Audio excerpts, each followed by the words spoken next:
ஒரு நகரில் கடவுள் மீது ஆழமான நம்பிக்கை கொண்ட செல்வந்தர் ஒருவர் இருந்தார்.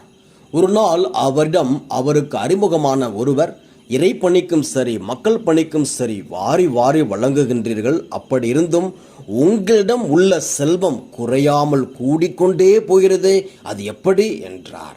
செல்வந்தர் தனக்கு அறிமுகமானவரை ஒரு வினாடி கூர்ந்து பார்த்தார். பின்னர் அவரிடம், இறைப்பணிக்கும் மக்கள் பணிக்கும் நான் கொடுக்கும்போது என்னுடைய சிறிய கையிலிருந்தே கொடுக்கிறேன்.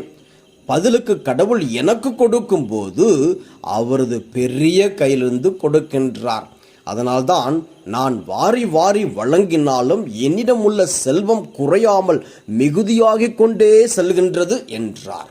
ஆம், கடவுளுக்கு நாம் நம்மிடம் உள்ளதை தருகின்ற போது கூடிக்கொண்டே போகிறது.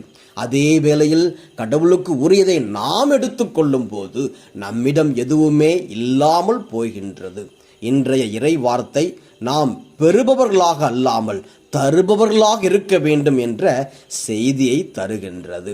நற்செய்தியில் யூதாஸ் இஸ்காரியோத்து தலைமை குருவிடம் வந்து, இயேசுவை காட்டிக் கொடுத்தால் எனக்கு என்ன தருவீர்கள் என்று கேட்டு அவர் கொடுக்கும் 30 வெள்ளிக்காசுகளை பெற்றுக்கொண்டு போகிறான்.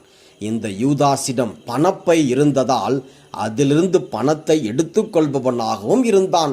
இப்படி பேராசை மிகுதியால் பணத்தை எடுத்துக்கொள்பவனாக அல்லது பணத்தை பெற்றுக்கொள்பவனாக இருந்த யூதாசு ஒரு கட்டத்தில் தற்கொலை செய்து கொள்கின்றான். பேராசை ஒருவரை அழிவுக்குத்தானே இட்டுச் செல்லும்.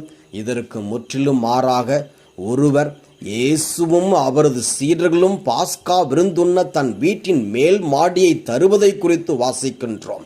கடவுளுக்காகவும் அவரது பணிக்காகவும் நாம் நம்மிடம் உள்ளதை தர வேண்டும். அப்படி தந்தால் நாம் அதற்குரிய கைமாறு பெறுவோம். மார்க்கு 9:41. இதை விடவும் முதல் வாசகம் அடிப்போருக்கு முதுகையும் தாடையை பிடுங்குவோருக்கு தாடையையும் தரும் துன்புறும் ஊழியனை பற்றி கூறுகின்றது.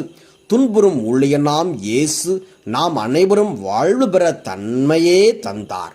ஆகையால் நாம் யூதாசை போன்று பெறுபவர்களாக அல்ல, இயேசுவை போன்று இயேசுவும் அவரது சீடரும் பாஸ்கா விருந்துண்ண தன் இல்லத்தை தந்தவரை போன்று தருபவர்களாக இருப்போம்.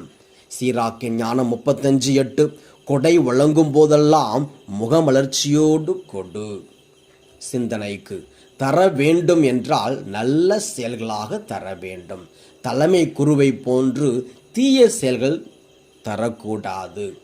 பேராசையை விட பெரிய ஆபத்து வேறு எதுவும் இல்லை.